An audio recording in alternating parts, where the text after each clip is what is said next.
بس یہی ڈر لگا رہتا ہے کہ کہیں ان لوگوں میں شمار نہ ہو جن کے لیے جبریل امین نے بد دعا کی اور سرکار نے آمین کہا، کہیں سرکار کے بد دعائیں نہ بن جائیں اور جبریل امین کے بد دعائیں نہ بن جائیں۔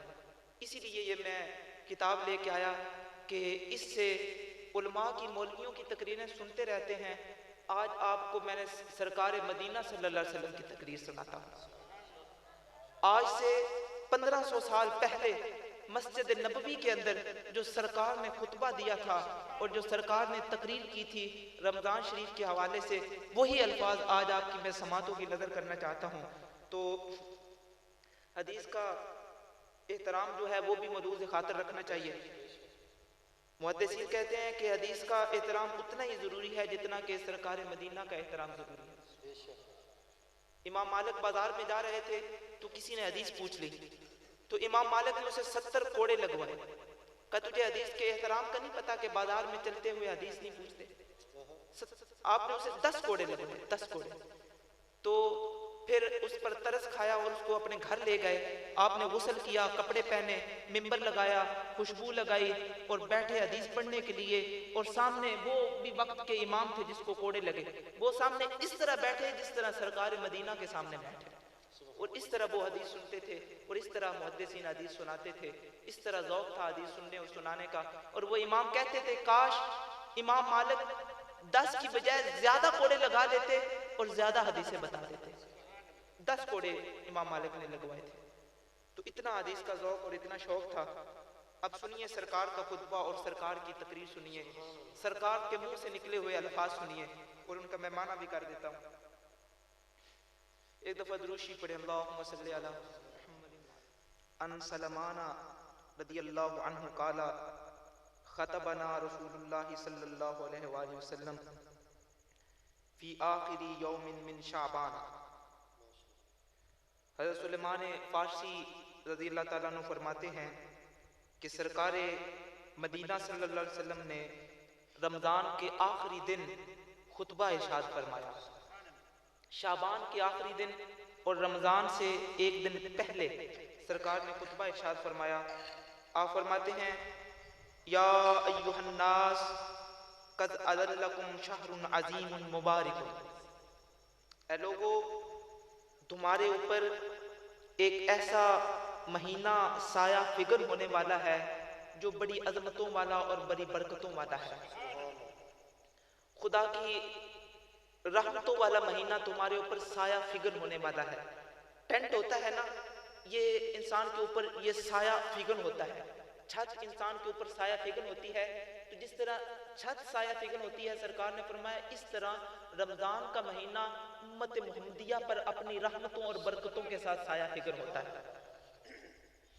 فرمایا یا ایھا الناس، اے لوگو ایک رحمتوں اور برکتوں والا مہینہ تمہارے اوپر سایہ فگن ہونے والا ہے، شہر فیہ لیلۃ خیر من الف شہر۔ آپ نے فرمایا کہ اس مہینے میں ایک ایسی رات ہے جو 1000 مہینوں سے بھی زیادہ افضل ہے۔ جعل اللہ صیامہ فریضۃ، اور اس مہینے کے روزوں کو اللہ نے تمہارے اوپر فرض کیا۔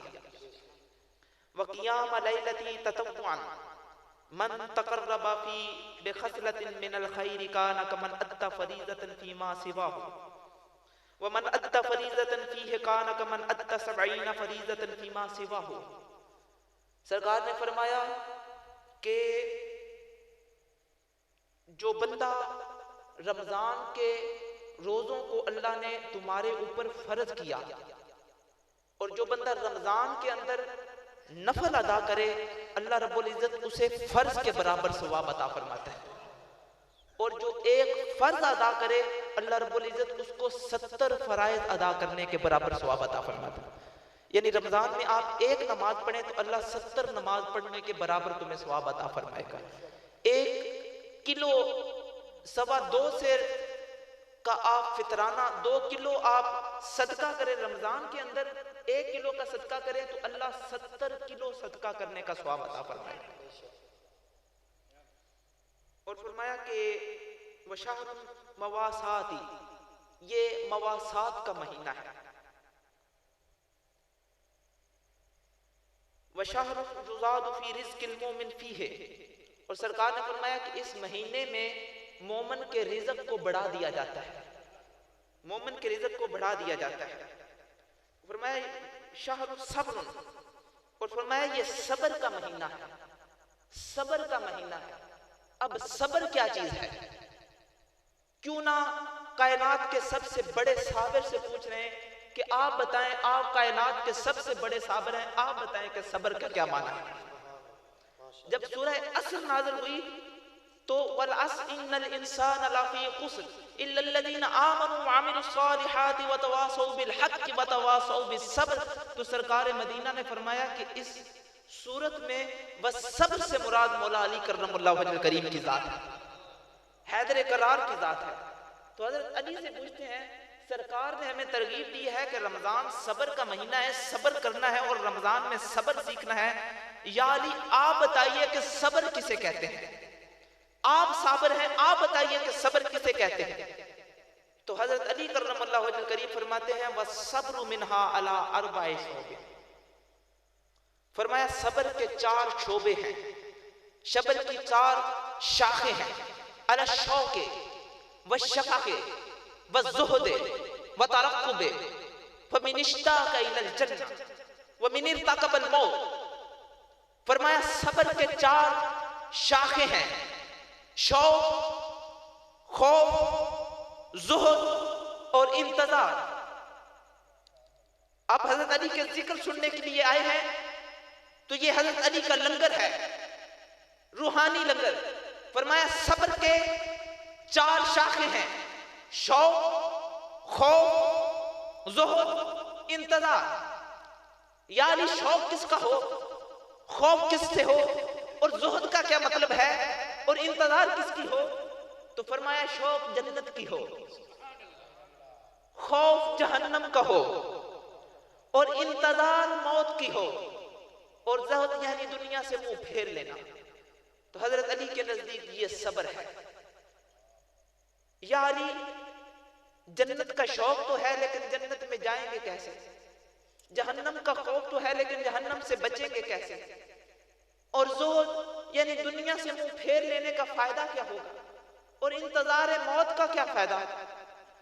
تو حضرت علی نے فرمایا، نسخہ بتایا، جو جنت میں جانا چاہتے ہیں ان کے لیے نسخہ بتایا، جو جہنم میں جانا چاہتے ہیں ان سے بچنے کا نسخہ بتایا۔ فرمایا فَمِنِ اشْتَاقَ إِلَى الْجَنَّةِ، جو جنت کا مشتاق ہو، سلائن الشہوات، وہ اپنی خواہشات کو چھوڑ دے، وہ اپنی خواہشات کو چھوڑ دے۔ اپنی خواہشات کو کس طرح چھوڑتے ہیں؟ حضرت علی کی زندگی کو دیکھ لیتے ہیں، حضرت علی کی زندگی کو دیکھ لیتے ہیں۔ جلال الدین رومی رحمت اللہ علیہ لکھتے ہیں کہ ایک زبردست پہلوان کو حضرت علی نے گرایا، اس کے سینے پر بیٹھ گئے، قریب تھے کہ اس کا سر قلم کرتے، اس نے اپنا لعاب دہن حضرت علی کے چہرے پر ڈال دیا، منہ کا تھوک حضرت علی کے منہ پر ڈال دیا۔ حضرت علی اس پہلوان کے بدن سے اترے اور ٹہلنا شروع کر دیا۔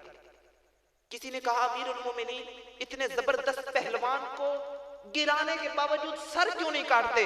تو حضرت علی نے کہا شیر حقم نیستم شیر ہوا، میں حق کا شیر ہوں، خواہشات کا شیر نہیں۔ اس نے مجھے ذاتی طور پر غضبناک کیا، ذاتی طور پر غصہ دلایا، میں نہیں چاہتا کہ میری شمشیر کی روانی میں میرے جذبات کی طغیانی ہو، میرے جذبات کی طغیانی ہو، کیونکہ علی کی تلوار جب بھی اٹھتی ہے حق کے لیے اٹھتی ہے، خدا کے لیے اٹھتی ہے، حق کے لیے اٹھتی ہے۔ تو صبر کیا ہے؟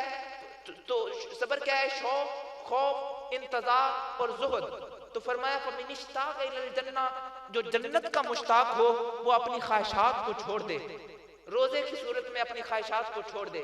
وَمَنْ لَشْفَقَ مِنَ النَّارِ، اور جو جہنم سے خوف رکھتا ہو، اجتنب المحرمات، وہ خود کو حرام سے بچا لے، جس نے خود کو حرام سے بچا لیا اللہ نے اس کو جہنم کی آگ سے بچا لیا۔ وَمَنْ زَهَدَ فِي الدُّنْيَا، اور جس نے دنیا سے منہ پھیر لیا، استہانہ بالمصیبات، اس پر مصیبتیں ہلکی ہوگی۔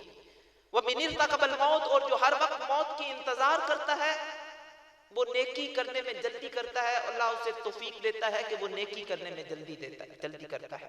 تو انتظار موت کا فائدہ یہ ہوتا ہے کہ انسان کو نیکی جلدی کرنے کی توفیق عطا ہو جاتی ہے۔ اچھا فرمایا وَشَهْرُ مَوَاسَاتِ، یہ مواسات کا مہینہ ہے، وَشَهْرٌ يُزَادُ فِي رِزْقِ الْمُؤْمِنِ فِيهِ، اور فرمایا کہ رمضان کے اندر اللہ رب العزت مومن کے رزق کو بڑھا دیتا ہے۔ وَمَنْ فَطَّرَ فِيهِ صَائِمًا كَانَ مَغْفِرَةً لِذُنُوبِهِ وَعِتْقًا رَقَبَةً مِنَ النَّارِ، اور فرمایا کہ جس نے رمضان کے اندر کسی کو روزہ افطار کرایا، اللہ رب العزت اس کی پچھلی زندگی کے سارے گناہوں کو معاف فرما دیتا ہے اور اس کی گردن کو جہنم کی آگ سے آزاد فرما دیتا ہے، اور اس کو اتنا ثواب عطا فرماتا ہے جتنا روزہ رکھنے والے کو ثواب عطا فرماتا ہے۔ اور پھر فرمایا سرکار نے کہ افطار کرنے والا یہ نہ سمجھے کہ میرا ثواب کم ہو گیا، روزے دار یہ نہ سمجھے کہ میں نے اس سے افطار کیا تو میرا ثواب کم ہو جائے گا۔ سرکار نے فرمایا کہ افطار کرنے والے کا ثواب کم بھی نہیں ہوگا، اور جس نے افطار کرایا اللہ اس کو بھی پورے روزے کا ثواب عطا فرمائے۔ تو تین فائدے سرکار نے بیان فرمائے روزہ افطار کرانے کے، کہ ایک تو اس کے گناہوں کی بخشش ہو جاتی ہے، اللہ اس کی گردن کو جہنم کی آگ سے آزاد کر دیتا ہے، اور اللہ رب العزت اس بندے کو اتنا اجر عطا فرماتا ہے جتنا کہ روزہ رکھنے والے کو عطا فرماتا ہے۔ تو ایک شخص نے عرض کیا یا رسول اللہ جس کے پاس روزہ افطار کرانے کی طاقت نہ ہو، تو فرمایا کہ ایک گھونٹ پانی سے ہی روزہ افطار کروا دے، اس کو بھی اللہ یہی ثواب عطا فرمائے گا، یہی اجر عطا فرمائے گا۔ اور سرکار نے فرمایا کہ جس نے روزہ دار کو پیٹ بھر کر کھلایا تو اللہ رب العزت قیامت کے دن اس کو میرے حوض سے پانی عطا فرمائے گا، اور اس کو اتنی دیر تک پیاس نہیں لگے گی جتنی دیر تک وہ جنت میں داخل نہیں ہو جائے گا۔ اور پھر سرکار نے فرمایا کہ جو رمضان کے مہینے میں، حضرت ابو سعید خدری رضی اللہ تعالیٰ عنہ سے روایت ہے، سرکار نے فرمایا جو رمضان کے مہینے میں رات کے وقت نفل پڑے، اللہ رب العزت اس کو ہر سجدے کے بدلے میں اس کے نامہ اعمال میں 1500 نیکیاں لکھ دیتا ہے۔ تو جس بندے نے 2 نفل ادا کیے تو 2 نفلوں میں 4 سجدے ہوتے ہیں، تو ہر سجدے کے بدلے میں اللہ 1500 نیکیاں اس کے بارے لکھتا ہے، 1500 نیکیاں لکھتا ہے۔ اور پھر سرکار نے فرمایا کہ جو بندہ رات کو نفل پڑھتا ہے اللہ اس کے لیے ایک ایسا گھر تیار کرتا ہے جو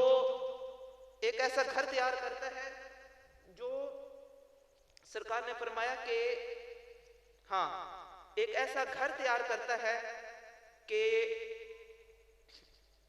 وَبَنَا لَهُ بَيْتًا فِي الْجَنَّةِ مِنْ يَعْقُوتِ حَمْرَاءَ لَهُ، اللہ اس کے لیے سرخ یاقوت سے بنا ہوا ایک ایسا گھر تیار کرتا ہے جس کے 60,000 دروازے ہوں گے۔ ہم گھر بناتے ہیں نا اینٹوں کے، تو جو بندہ رمضان کے روزے رکھتا ہے اور رات کو نفل پڑھتا ہے، اللہ اس کے لیے سرخ یاقوت سے ایک ایسا گھر تیار کرے گا جس کے 60,000 دروازے ہوں گے، اور ہر دروازے کے اوپر سونے کی چھت ہوگی، اور ہر چھت کو سرخ یاقوت سے مزین کیا گیا ہوگا۔ اللہ رب العزت اس کو یہ ثواب عطا فرمائے گا نفل پڑھنے والے کو۔ اور دوسرا فائدہ سرکار نے فرمایا کہ اس کو اللہ رب العزت یہ عطا فرمائے گا کہ